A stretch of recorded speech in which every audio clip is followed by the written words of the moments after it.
Good afternoon, everyone. Thank you for joining us today for this press conference on No on Prop 1. We just did get word that we have some opposers coming to rally against us, so please pay them no mind. We're going to lock all the doors so they cannot come in, and we'll continue the press conference as is.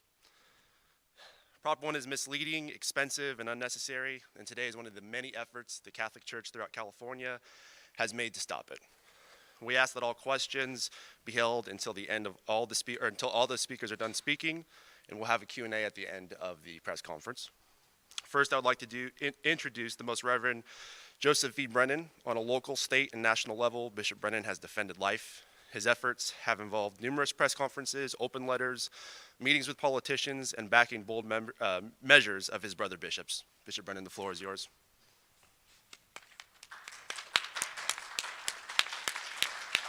Thank you. Thank you.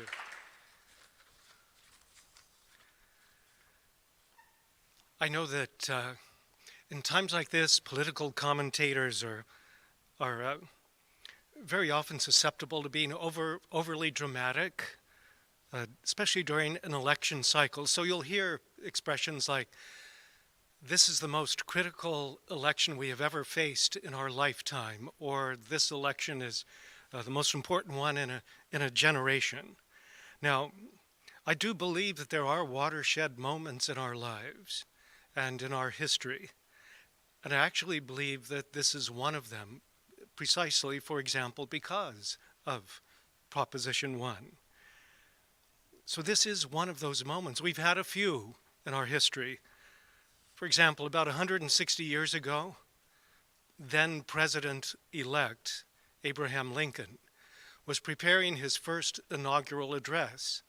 He was getting a little bit of help from his Secretary of State, William Seward, who really wanted to be president instead of Abraham Lincoln. He didn't get there. But he helped the president craft a message for the inaugural address that was a message of unity, a message of reconciliation on the whole issue of slavery, which in some ways parallels what we're going through. Questions of freedom, questions of a person's dignity, a person's worth, questions even of a person's humanity and personhood. So, they crafted a message that fell on deaf ears. Even before he could deliver it, 7 of the states of the United States seceded from the Union. And then, after he gave this powerful plea for unity and reconciliation, 4 more states left. So it fell on deaf ears. So here we are in our own day and age with similar dynamics, believe it or not. Every 2 years during the midterm elections, every 4 years as we have the cycle of a presidential election, we are every time with immense choices, with very important decisions. Some of them are difficult because they're not so clear. Others are easier, although still difficult, because they are clear. And we have a sense as believers, as people of faith, as to where we need to go and where we ought to go. The choices and decisions that are placed before us are even more numerous when we get to the state level and the county, local levels. So, at this time, it should come as no surprise to anyone that the California Catholic Conference of Bishops is in total opposition to Proposition 1, that amendment to the state constitution, which, as many of you know, would enshrine the right of abortion at any time, for any reason, in a sense, for no reason at all, other than to take the life of a baby.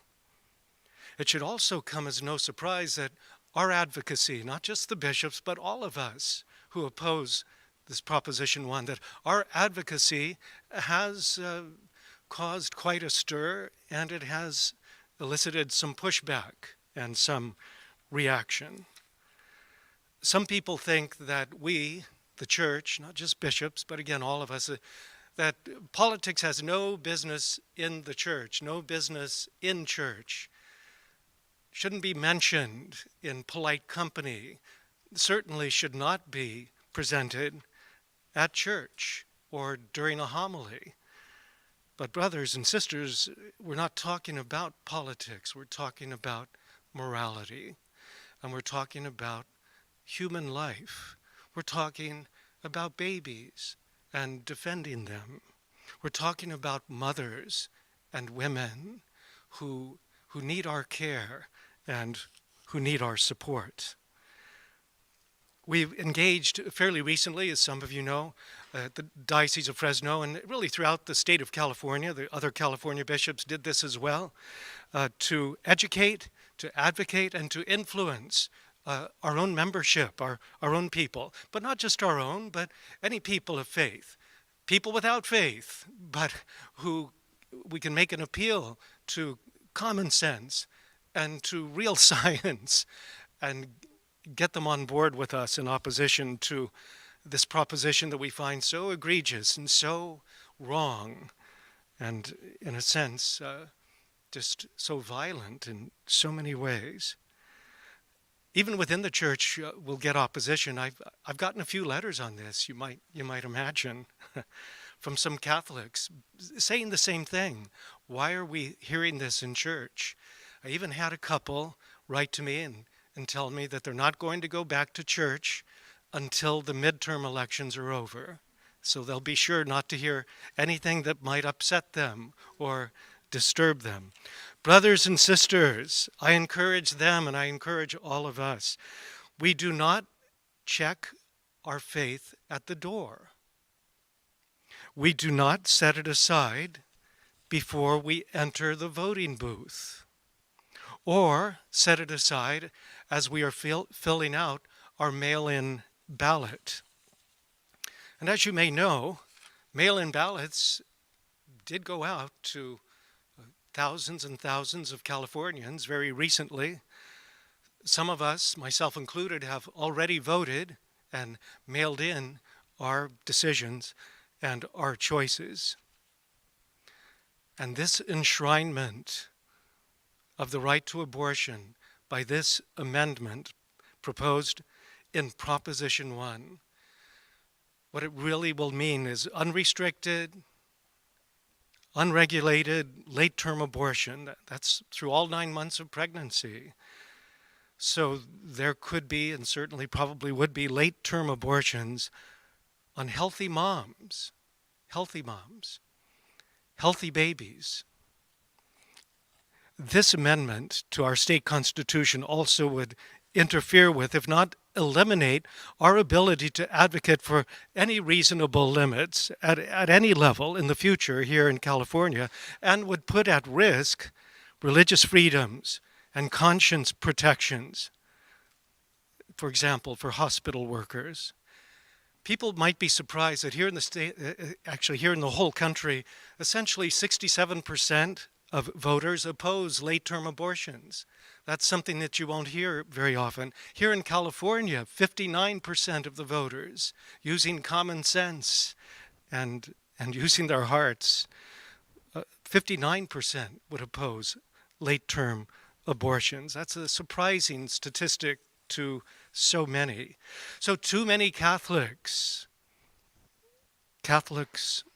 people, politicians, they have repeated an old and tired phrase, and you've heard it.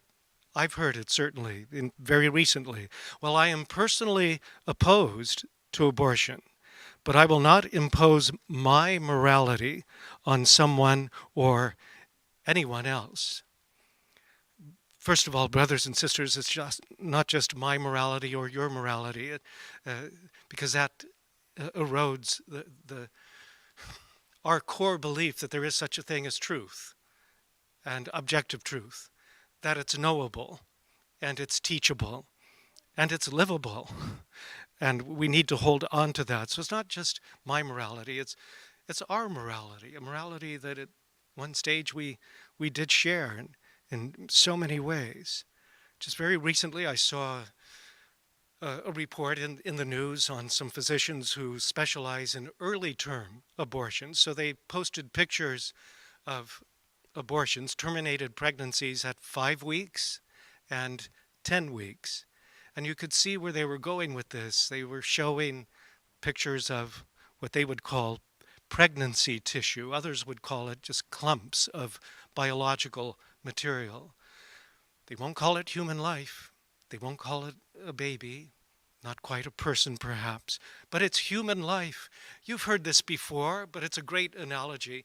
If they were to discover on Mars a single-cell life form surviving under one of the ice caps of the Martian planet, the headline would be, "Life Found on Mars."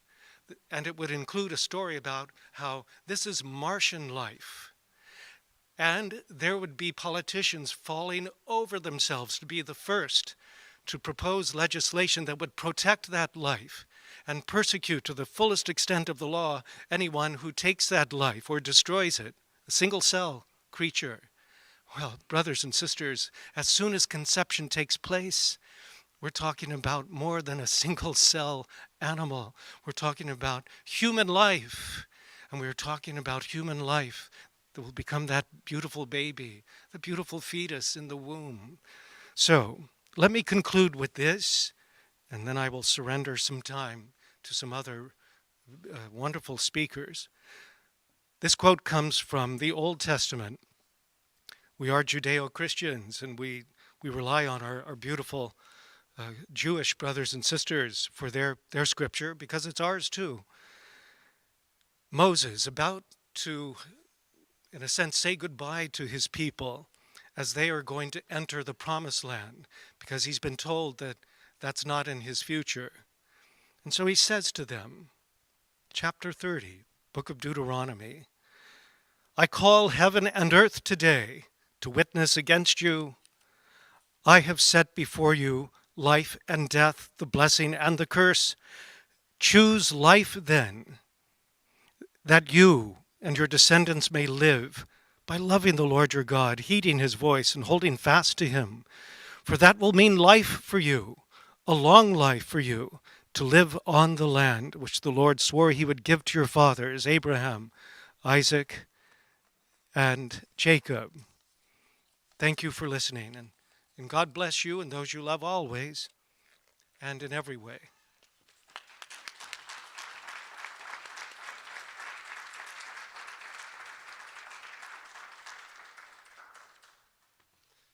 Thank you, Bishop Brennan. And now Addison Worth from Students for Life with California State University of Fresno will speak. Good afternoon, ladies and gentlemen. My name is Addison Worth, and I'm the current Vice President of the Students for Life at Fresno State. I'm here this afternoon on behalf of our organization to speak out against Proposition 1, which is being voted on by California voters this November 8th. All abortion legislation in the state of California is beyond extreme. First, we had Senate Bill 24, which required all state-funded college campuses, including California State Universities and University of California schools, to distribute the chemical abortion pills through their campus health centers, free of charge, no questions asked. Next, the state passed Assembly Bill 2223, which allowed women to have an abortion up to 21 days after the baby is born. And yes, you heard that correctly. A mother can kill her child 21 days after it is born. Not only that, but the legislation also removes law enforcement's ability to investigate and prosecute those who committed infanticide. Then we had Senate Bill 1142, which increased state funding for abortions by over $200 million, all done while increasing taxes in the state. And finally, as if it couldn't get any worse, Proposition 1 has now been placed on the ballot. Prop 1 would amend the California State Constitution to allow abortions to occur throughout all 9 months of pregnancy for any reason whatsoever. We at Students for Life at Fresno State are beyond disgusted with this proposition for a variety of reasons. The first being that a woman could end the life of her child up until the moment that it is born, even if there are no complications for the pregnancy, but for whatever reason, she could then decide to end the life of her child. While organizations like Planned Parenthood like to claim that most abortions are performed due to rape or incest, according to their own website, abortions due to rape or incest make up just 1% of abortions that are performed. This means that almost all abortions performed by Planned Parenthood, which is the #1 performer of abortions in the country, would be done in this matter, which is completely wrong. Next, Proposition 1 would turn the state of California into a sanctuary state for late-term abortion and taxpayers. This was also included in Senate Bill 1142, which includes a free flight, a free hotel stay, complimentary meals, and child care for your children back at home to come to the state of California to have an abortion for any reason whatsoever. Not only do we believe that this is entirely unethical, as this so-called medical service is the only one that California offers this type of program to, but we also find it completely outrageous that in a state where the tax rate is one of the highest in the nation, now on top of it all, you get to pay for the abortions of potentially tens of thousands of children. Finally, we at Students for Life at Fresno State are taking a stand against Proposition 1 because at the end of the day, it's just an excuse for the state of California to take away another precious life. However, the ballot proposition has complete and total disregard for that fact. It is simply late-term abortion without any limit at you, the hard-working California taxpayers' expense. Students for Life at Fresno State will continue to speak up and speak out against the atrocities of abortion, and we hope that you please go out and vote on November 8th and vote no on ballot proposition 1. Thank you.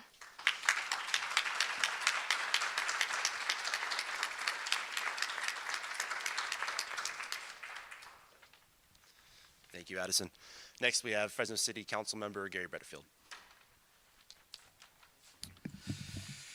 Let me start off by saying every human life has value and should be protected. Each unborn child conceived is a blessing from God. Abortion is evil and must come to an end. Since 1973, over 62 million unborn children have been killed in the United States alone. Worldwide, there are over 56 million abortions every year. What in the past was supposed to be safe, legal, and rare now results in the deaths of nearly 900,000 unborn infants every year in the United States alone. In California, there are approximately 135,000 abortions every year. Now, Governor Newsom wants California to be the abortion capital of the United States. The California 2022-2023 budget includes $207 million for various proposals that fund the abortion industry. Newsom has also proposed $57 million to help people come to California to get an abortion. It's evident that Newsom's dream is that California becomes some sanctuary state for abortion, but in reality, California will become a statewide slaughterhouse for the innocent and defenseless unborn. Proposition 1 will allow for the murder of the unborn in California to occur right up until birth. It's an evil proposition brought forward by people who are using it politically just to simply energize their base. Prop 1 and those that support it embrace nothing more than a culture of death. While those that support abortion claim it's simply a choice or even health care, it's neither of these. Health care is treating illness. Abortion is cruelly and brutally ending the life of a defenseless unborn child.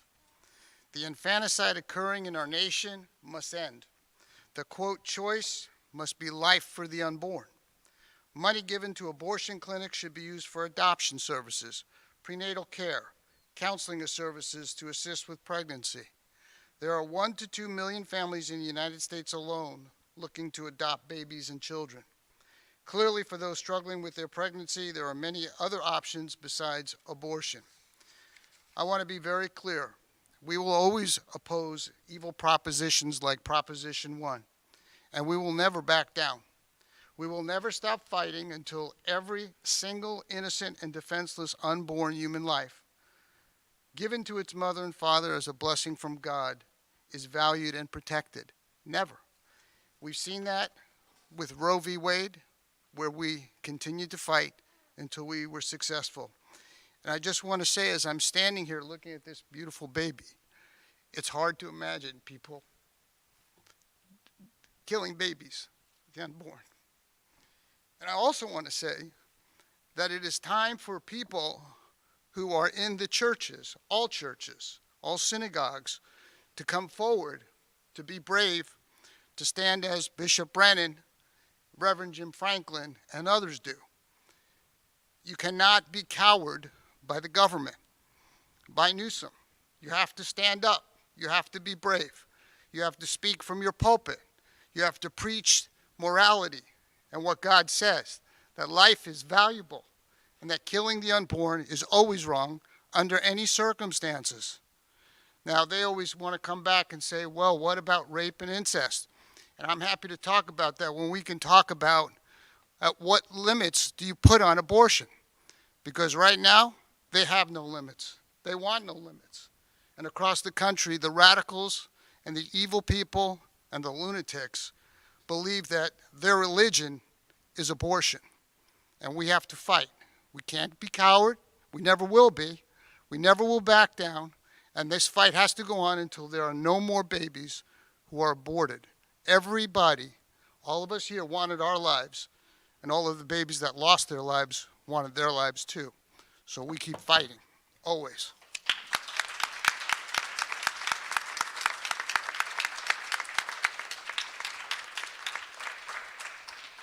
Thank you, Councilmember Bredefeld. And now we'll have Executive Director of Right to Life of Central California, John Gerardi. Thank you, Chandler. And to start off, I'm the kicker for the event. So first, I would just want to thank Chandler Marquez and the Diocese of Fresno staff for putting this press conference together, and thank Bishop Brennan for the invitation to share on this. From my background as a lawyer, I'd like to talk just a little bit about why we say Prop 1 is legalizing third trimester abortion, why we say it's going to have all of these bad results that we say it's going to have. You look at the text of Prop 1, and for most Californians, I don't think it looks that radical. Most Californians would probably classify themselves as moderately pro-choice. So why are we so opposed to this? Why do we think this is such a radical thing? Existing California law limits abortion to the period prior to fetal viability. So viability is the point in pregnancy where theoretically a child can survive being delivered, somewhere between 22 and 24 weeks of pregnancy. After that, abortion is only legal if a healthcare provider determines there's a threat to maternal health. The text of Proposition 1, however, is amending the California Constitution. So we have those existing protections for abortion in normal California laws. Prop 1 is changing the California Constitution. It's our fundamental law for the state of California. It's going to override anything prior that's been passed in normal statutes if they contradict it. Proposition 1 is much broader than prior California statutes regulating abortion. It simply says that there can be no state action denying or even interfering with a person's right to have an abortion. Of course, we say a person's right, not a woman's right, anyway. No state action denying or interfering with a right to have an abortion, not a pre-viability abortion, not an abortion during a time when maternal health is threatened, an abortion. One could even say any abortion. This wording was deliberately done. One of the drafters of Proposition 1, an OBGYN from San Diego named Dr. Pratima Gupta, said in an interview to KQED in San Francisco that the language about fetal viability was deliberately left out of the text of Proposition 1 because they wanted doctors to have more flexibility. And what do you think that means? Flexibility means not to be hampered by that pesky viability line. This means that Proposition 1 was intended, at least by some of its drafters. Now, you'll note the politicians who drafted it know how unpopular third trimester abortion is. For example, Toni Atkins, who's the leader of the Democrats in the California State Senate, she is running from this consequences of the bill. Oh, no, it's not going to change anything. So the politicians who know what's up, they're trying to say, oh, no, this is a nothing burger. But at the same time, the actual doctors who drafted it, they're saying, oh, yeah, we deliberately left this out. We wanted maximal flexibility. So this is clearly going to lead to third trimester abortions, to help the abortions of healthy babies from healthy mothers well into the third trimester of pregnancy. We also continue to believe there's a threat to religious liberty. There are existing California statutes that protect the rights of healthcare providers, individual doctors, individual nurses, religious hospitals, all kinds of healthcare providers, not to do abortion. Willingness to do abortion cannot be made a precondition for acceptance to medical school, to a nursing program. Various provisions of the California Health and Safety Code protect this. Again, the text of Prop 1 says that there can be no state action denying or interfering with a person's right to have an abortion. There is plenty of literature in the sort of pro-abortion medical public policy community.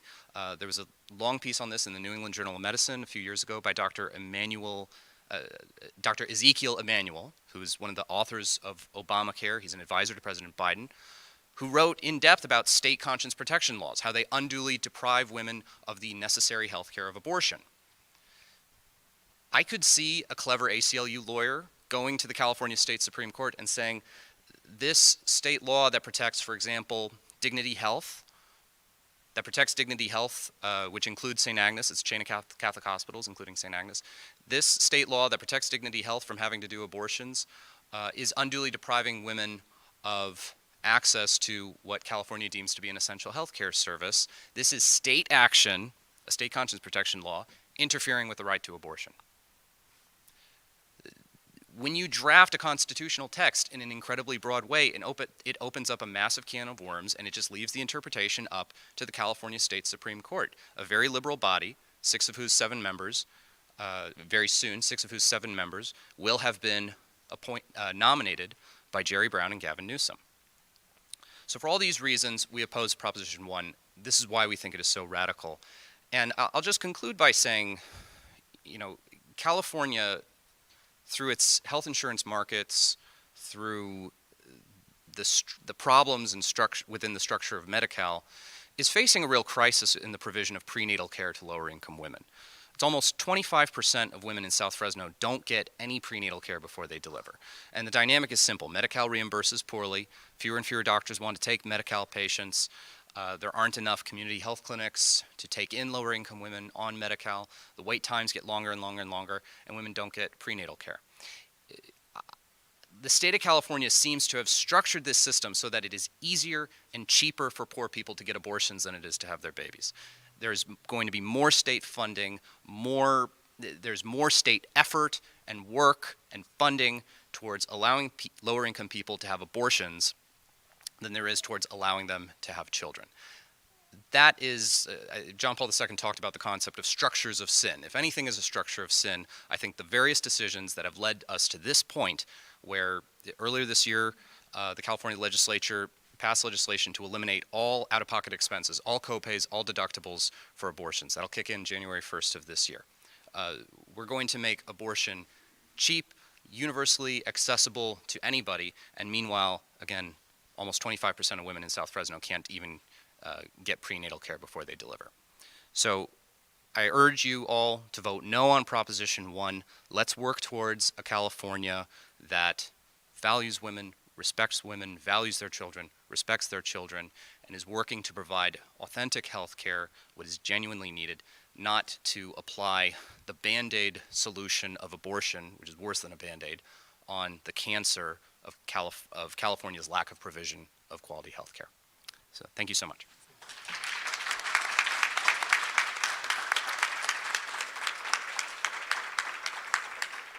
Also, that's like the best behaved baby, like in the history of the universe. Like that baby has been so quiet the whole time. Anyway, all right. That's like the opposite. Thank you, John. On behalf of Bishop Brennan, the Diocese of Fresno would like to thank our Partners for Life. We've been fighting for this it's been a long year fighting for life. We started in February at the steps of City Hall, and we had to fight locally and statewide. So secondly, I'd like to thank you to everyone who showed up today to support life, to support our supporters and advocates for life. So thank you very much. Any questions from the media? Good? All righty. Thank you, everybody. Have a great afternoon.